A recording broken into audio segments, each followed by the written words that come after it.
अस्सलाम वालेकुम friends Kashmir prospect YouTube channel मज तुहद बे अक फिर खैर मकदम। आज पढ़ो अस मॉडल्स यमन मॉडल ऑक्सिलरी तिश वनान can could may might should shall will. आज छे खाली चोर पढ़न। अख पढ़ो अस कैन, बे पढ़ो अस कुड, बे पढ़ो अस मे तो बे पढ़ो अस माइट। वो गोडनुक वो कैन पे करो स्टार्ट। कैन ब्रोट गु तुम अख चीज पता आसन यम साथ कैन यूज करो अम ब्रोट गु तुम अख चीज पता आसन कि कैन लग कत ये मे लिखमुत ability, permission, request, possibility, offer to help, not allowed, can not कर पाने एक्सप्लेन तुम वो, पावर तो इंफॉर्मेशन। यानी यम 8 चीज थो तुम याद। यमन 8 जायन यानी यमन 8 शायन लगन कैन। वो एबिलिटी, मगर कस एबिलिटी अगर वो अमिच उर्दू पे वन सलाहियत, सकत कंस मज दपन अमिस मज एबिलिटी, अमिस मज सलाहियत।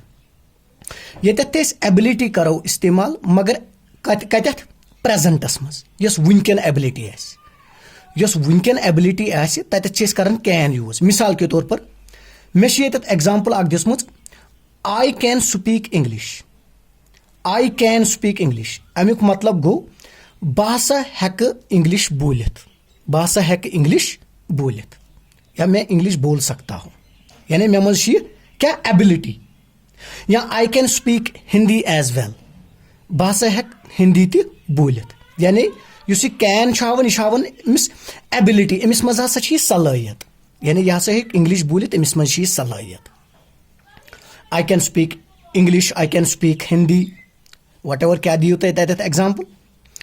बे परमिशन मगर परमिशन क्या गोस आसन प्रेजेंटस मज यम साथ परमिशन वन। मिसाल ये मे एग्जाम्पल दिसमुज can I borrow your pencil please, can I borrow your pencil please. यह क्या मतलब गो? यह गो मतलब क्या हेक्खा मे पनुन पेंसिल उधार वजुम दिथ क्या टाइमस खतर। तिकाज अमिस मिसाल के तौर पर बच्चे स्कूल गुमुत, अमिस गो मुशित गरे पेंसिल, अम वोन बेस बच्चस दस can I borrow your pencil please. यानी यह परमिशन वन, क्या मैं आपकी पेन यूज कर सकता हूँ या क्या मैं आपकी पेंसिल उधार ले सकता हूँ। ये दप अमिस यस, यानी यह परमिशन ाड़न अम सुन। मगर यह क्या परमिशन यह पोलाइट परमिशन कह, यह एज ये फ्रेंडशिपस मज वन वो तला यूर या तला यह दरवाज कर बंद, तला यह पेन दी यूर, तला पन मोबाइल हाव युकुन। यानी अत वन कैजुअली, अत मोर तत यानी मोर पोलाइटनेस अत हावन कह, नरमी सान कह। यानी फार्मलस मज वन इनफॉर्मल वे। यानी इस permission informal way of permission. यानी can I borrow your pencil please, क्या बह हेक्का चोन पेंसिल उधार नित? यह दपन यस रट सा। ये मे बाक एग्जाम्पल अख दिसमुज, यह रिक्वेस्ट। रिक्वेस्ट क्या मतलब गो? रिक्वेस्ट मतलब गो गुजारिश, कस अर्ज कर। मिसाल के तौर पर यह वन can you help me please. यह रिक्वेस्ट कर, यह अर्ज कर क्या हेक्का मे मदद कर, क्या मेहरबानी कर मे मदद। यह मदद अमिस कुछ चीज जरूरत, मदद जरूरत, यह वन can you help me please, क्या आप मेरी मदद कर सकते हो? दपन अहन बह कर मदद। क्या तम सुन जवाब तुम? यानी यह रिक्वेस्ट कर अर्ज कर। ब्याक एग्जाम्पल मे दिसमुज it can get very cold at night. वो it can get very cold there at night. दपन आज रातस, आज मे ये कोर्मुत क्या, टुडे कोर मे ये यूज क्या। मिसाल के तौर रात, कस रात दपन रात मज आज वारिया सर्दी, रात मज हसा सर्दी वारिया आसित। यानी पॉसिबिलिटी मिसाल के तौर पर ओबुर तूड़ हिश तुजन, अस हेको वनित रातस हेक आज तूड़ आसित। यानी पॉसिबिलिटी मे बी हेक आसित या न हेक आसित। यानी पॉसिबिलिटी तूड़ हिंस, यानी इम्कान तथ वन possibility. It can get very cold there at night, दपन रातस हेक वारिया सर्दी आसित। ये मे ब्याक अख एग्जाम्पल कर्मुस use can I carry your bag for you. Can I carry वो यह वन offer to help. Offer to help मतलब अगर कंस मदद गो कंस मदद खतर ऑफर कर, कंस दपन हे मे कर सा मदद। ततत ति करो can use. Can I carry your bag for you. Sorry, यानी ऑफर टू हेल्प. अगर अस मदद कर, मिसाल के तौर पर बहुत रेलवे स्टेशन वोथुस बह रेल मज बोन, मे वुच अख बुजुर्ग, अमिस वुच मे वारिया बोड़ बैग, यह हेकान बिचार पकनयित कह. मे वोन अमिस can I carry your bag for you. बस दपान क्या बह हेका चोन बैग चान खतर होताम तुलित. यह दप आ तुल सा. यानी अमिस बह क्या कर ऑफर कम खतर बह कर हेल्प खतर. क्या बह हेका चोन बैग चान खतर होताम तुलित. सह दप आ यस वाई नॉट. ब्या go not allowed. Not allowed मतलब गो कुछ जाए परमिशन कह. मिसाल के तौर पर ये मे ब्या एग्जाम्पल दिसम. You can not smoke here. दपान च ना हेक सिगरेट चेत कह या हेक ये तमोक चेत कह. यानी यह रेस्ट्रिक्ट जोन.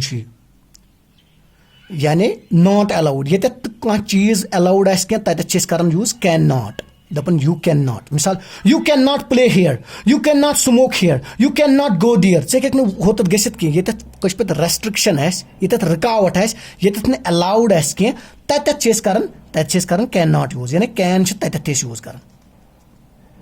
या अस दपो यू कैन स्मोक हियर, हेक सिगरेट चेत. यम सात वो you can not smoke here, हेक ये सिगरेट चेत कह. यानी नॉट अलाउड तत कैन कर यूज. ब्या एग्जाम्पल मे कर्म. वन कम एग्जाम्पल पावर. पावर मतलब गो कह चीज ताकत. मिसाल the manager can increase your salary. The manager can increase your salary. दपन manager हसा हेकि चन सैलरी इनक्रीज कर. सह चन सैलरी बढ़ाइत. गो मैनेजरस क्या. मैनेजर ताकत. अमिस मन यीज ताकत कि यह अमिस इनक्रीज या डिक्रीज सैलरी कर. या the manager can increase your salary. सह चन इनक्रीज योर सैलरी. या the principal can increase your salary. Principal हसा चन इनक्रीज सैलरी कर. चोन तनख्वाह हसा हेक सह बढ़ाइत. यानी अमिस मज क्या पावर. यम सात पावर एज यूज कर तत कर कैन यूज. ब्या एग्जाम्पल मे कोर्मुत वन इन्फॉर्मेशन. यह वन can you tell me about yourself. क्या हेक मे पानस मुतलिक क्या थोड़ा बहुत वन. यानी can you tell me about yourself. यह कैन यू टेल मी यह क्या वन. यह वन क्या हेक मे पानस मुतलिक क्या वन. यानी इसको क्या चाहिए इन्फॉर्मेशन. अमिस नफरस अम सज इन्फॉर्मेशन जरूरत. वन कचन जायन थोवु तुह याद. वन थोवु तुह याद 8 चीज. अ गो ये एबिलिटी सलाहियत, परमिशन यानी इजाजत मगुन, रिक्वेस्ट गुजारिश कर, अर्ज कर, पॉसिबिलिटी ये इम्कान या मुमकिन कह चीज तत करो. ऑफर टू हेल्प कंस मदद अपील कर्म योर तम सात ति लग कैन. नॉट अलाउड ये कह चीज अलाउड तत. बे पावर कंस तत हेको. या इन्फॉर्मेशन खतर हेको यूज कर. 8 जायन अस खाली वनिस ताम पढ़मित. मे पान पढ़मित. मे पढ़मुत एबिलिटी, परमिशन तो रिक्वेस्ट तो पॉसिबिलिटी. यह 5 चीज मे बूझमित कह ब्रोट. इसलिए छुस बह यछन तुह सो इन्फॉर्मेशन दिन यथ मज तुह थोड़ा हुरियर ग. वह पढ़ो कुड. वो कुड क्या एबिलिटी. एबिलिटी ये क्या एबिलिटी ये वो तुम कन्फ्यूजन गसन कह सर अस गई कन्फ्यूजन कि एबिलिटी ये एबिलिटी ये एबिलिटी इन द प्रेजेंट. यानी यह प्रेजेंटस मज एबिलिटी यह पास्टस मज. यह पास्टस मज. परमिशन ये परमिशन ये परमिशन. मगर ये क्या मोर पोलाइट. यह मे तन वोन. ये कैजुअली वन इनफॉर्मली वन कंस तल पन मोबाइल हाव युकुन, तल पन गड़ दी युकुन, तल पन पेंसिल दी युकुन. ये सात परमिशन कर मोर पोलाइट मतलब गो नरम नरम तबीयत सान कंस हु कर परमिशन वगुन. ये बे रिक्वेस्ट. रिक्वेस्ट मगर रिक्वेस्ट कस मोर पोलाइट. बे पॉसिबिलिटी. मगर पॉसिबिलिटी क्या पॉसिबिलिटी इन पास्ट. ये पॉसिबिलिटी यस प्रेजेंटस मज ये पास्टस मज. पास्ट एबिलिटी, परमिशन मोर पोलाइट, रिक्वेस्ट मोर पोलाइट, पॉसिबिलिटी मगर कमिश पास्ट. वुच वन मे एग्जाम्पल दिसम. एग्जाम्पल क्या मे दिसम. I could run 100 meters within within 12 seconds 5 years ago.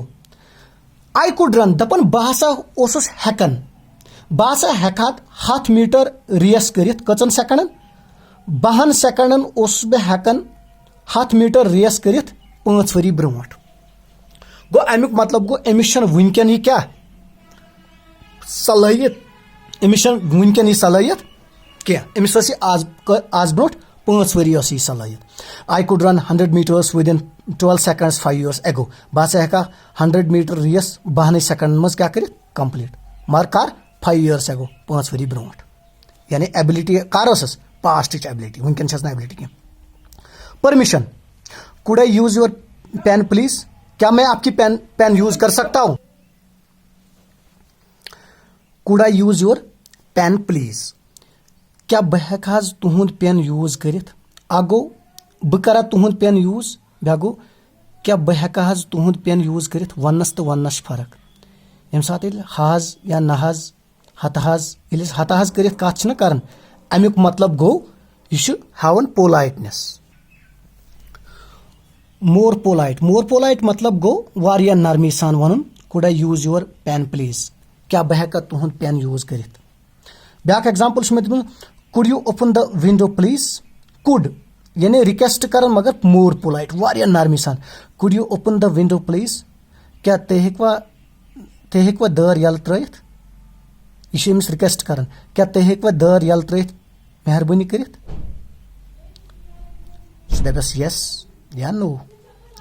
Back गो ये, it could rain tomorrow, possibility, it could rain tomorrow यह वन possibility, मगर क्या possibility? Possibility है it could rain, ये चटो यह टुमारो, इट कुड रैन दपन इट कुड रैन, रूद हसा हेकी पेत, रूद हसा हेकी पेत, यानी पास्ट क्या हवन past possibility, it could rain दपन रूद हसा हेकी पेत, रूद हसा हेकी पेत। अख लीस्ट चांसेस बे क्या पास्ट पॉसिबिलिटी।